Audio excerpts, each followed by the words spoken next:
A number of years ago, they conducted a survey, and they asked the 10 most beautiful women in the world if there was anything about themselves that they would change, and what was it?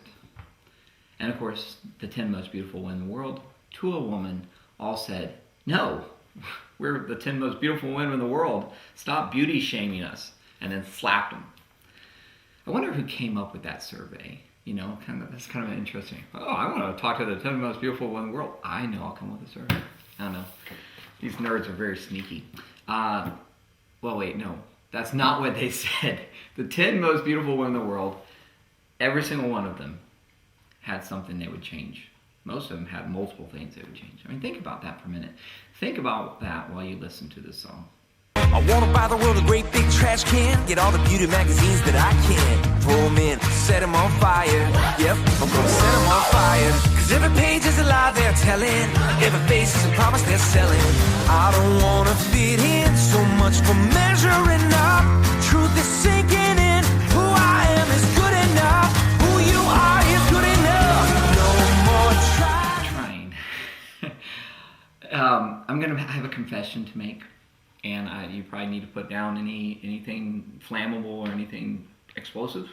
Okay, are you ready? Okay, you may want to sit down for this, but I'm not perfect. Yeah, okay. Hey, stop. I should have gotten defibrillator, called 911. Okay, no, it's not a shock. In fact, I remember a physical imperfection being pointed out to me by my grandmother. So this was she died in 2011. I don't think my physical imperfection is what killed her, but it may have. Oh, no, in about 2008 or 2009, we were at a reunion. I was at my parents' house, and my grandmother came in, and she walks in, and she sees me, and she says, "Philip, what happened to your hair?" I was like, "Oh, thanks, Grandma." You always know how to build somebody up. Well, yeah, so that's been 8 years. Wow. Anyway, I've got a little receding hairline and a little thinning hair, and it bothers me, But that's the little confession here. And of course, there's other things as well, but it bothers me, and it's weird though. And this is kind of the point of this little ditty. We all have things that we can't change. We all have things that bug us. Those 10 most beautiful women in the world, they had things. And I'm sure if you were to interview the 10 most beautiful men or handsome men or whatever, they probably have things. Maybe not as many, because guys are kind of like, whatever. But we all have things about ourselves we change. And when we compare ourselves with other people, we find even more. Of course, a lot of time with comparison, we kind of we see the imperfections in ourselves, and we'll come back to why we see it. And then maybe we miss the imperfections of others, and we kind of compare ourselves. This comparison thing is very destructive. There is the quote that kind of plays into this, I will kind of play off of, is Reinhold Niebuhr. The famous quote, he said the Serenity Prayer, "Lord, God help me to accept the things I cannot change, courage to change the things I can, and the wisdom to know the difference." And I think it's a great prayer. Years back, I heard this idea of the 10 unchangeables. There are certain things about yourself you cannot change. Your gender, your ethnicity, your family, order in your family, your brothers, sisters, your parents, your intelligent IQ kind of thing, time in history, aging and death, we can't change that. And there's a couple other things. I don't know if that's 10, but I remember these things. And I'm like, oh, that's interesting. Because they're just things about you cannot change. There's things about me I cannot change as well. Now there are some things you can change, and that's where you got to take courage. I mean, your attitude is something you can change. Behavior, I used to say this in my class, no one can make you mad, no one can make you angry. Okay, you get to choose. These are attitudes. So there are things that we can change. Work ethic. As far as intelligent quotient, I have some books here. I'll come back to them later, maybe. But I'm not the fastest reader. All right, I'm not the most intelligent person. Probably, yeah, I qualify that. No, I'm not the most intelligent person. I'm not the fastest person. And in fact, at times I can be downright dense. Okay, but I will eventually get there. I'm the tortoise. With books, I'm not a fast reader, but when I read it, I read it. Yes, you're welcome for that. No, when I read a book, it stays with me. I have a good memory. So once it's in there, it has a hard time getting out. But my IQ is not the fastest. I know there's a lot of people in my family and people I've known that are more intelligent than me. But you can't. So there's certain things that I can't change, but I can utilize what I do have more effectively and so forth. So and then there's a balance here, like with my hair. Okay. Now there's a balance to anything in life where you feel sensitive, and I'm sensitive about that. I'm getting over it slowly, but it's something that has bothered me. Of course, I hadn't really done anything about it either until recently. I'm like, you know what, I should probably do something about it. And there's that balance as well between vanity on one side, where it's all about looks and kind of the outward appearance or whatever the issue is. I mean, some people that are smoking hot may be jealous of me because I can read.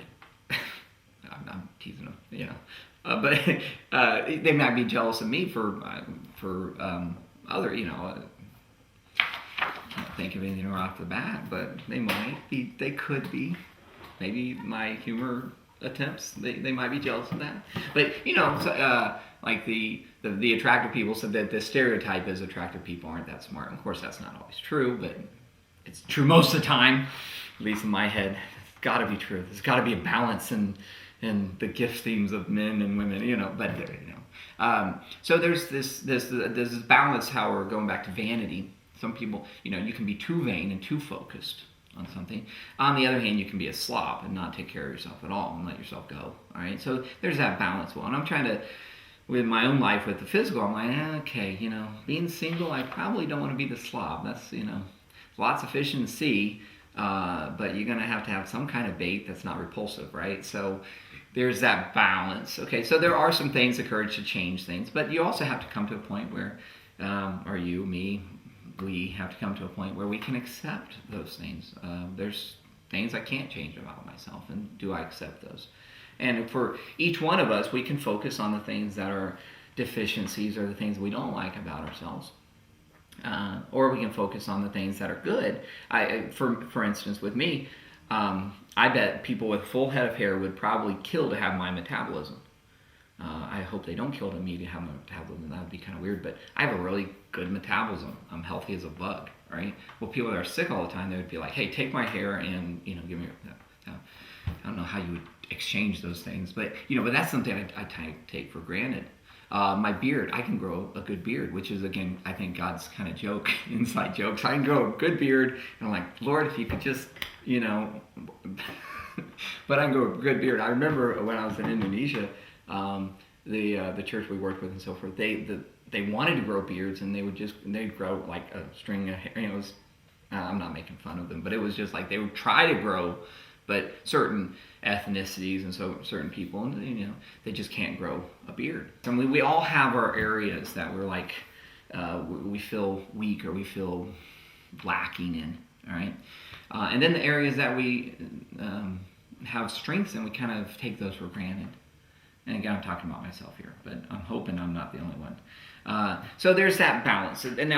So there's a balance between when there are something you can't change, or something, aging, for instance, you can't change that. However, I've met some people in their 90s who have taken care of themselves and do a good job, and they look great, and they're energetic and so forth. And then I've met other people who I thought were in their 90s, but they're actually in their 50s or 60s. So there's that taking care of yourself, right? There's making good choices and so forth. And then there's vanity as well. There's just that balance. I mentioned this in the last video I did about my parents. They taught us growing up there's a balance. You can't, if you're going too vain, that's a problem. If you're going too just slavish, that's a problem too. So with physical things, same thing with mental, with family relationships. You can't change your family, but you can develop a relationship with people in your family, the time and history, age, and all these things. So you can't change them, but you can work it, all right? Work it. All right, so Now here's the truth bomb. Here's kind of the point of this. When it comes to our lives, God has created us with these 10 unchangeables, and we have these are these unchangeables, and He's like, okay, accept these. Now I'm going to use these things. I'm going to use this time of history. I put you in this families. I put you in your birth order, your IQ, your physical. I'm going to use this. I mean, think about Queen Esther. Her beauty was a gift, all right, and God used that. You got David, his physical prowess and killing things, and Samson, of course, is a good example of that. So there are people, the giftings, Daniel with his wisdom and intelligence, and God used the time in history, people He put people in, and the abilities and giftings they gave them, whether physical, mental, spiritual, whatever, He used those, all right? And I think the same is true now. If we will accept, I'm talking to myself, look in the mirror, I'm good enough, I'm smart enough, and I still have some hair. No, if we could learn to accept the way God has made us, and accept that and see, okay, what to do with it. Because the truth also is that the devil will, or the accuser, he'll remind us of all of our deficiencies. He'll remind us of all the ways that all the reasons we can't do something. So that's what my little book's here. You got to flip things around. You gotta, there's conundrums, these conundrums in life, use your weaknesses as a strength. And that's what I'm trying to do in this. I'm trying to have a good sense of humor about my hair. And that's plural, thank you very much. I think about writers as well. If E.B. Webb wanted to write like, Mark Twain, well, he can't, or he didn't. But they both had their unique way of writing. I was looking for J.R.R. Tolkien, C.S. Lewis books, because I love both those authors. And they wrote very differently, and they're friends. I don't have those here. But they were friends, and they were both great writers, but they were different. And that's their strengths were in their differences. C.S. Lewis was more simple or straightforward, right? But he was a great author, great stuff. Whereas J.R.R. Tolkien was much more in depth, much more detailed, and also a great author. And they're different.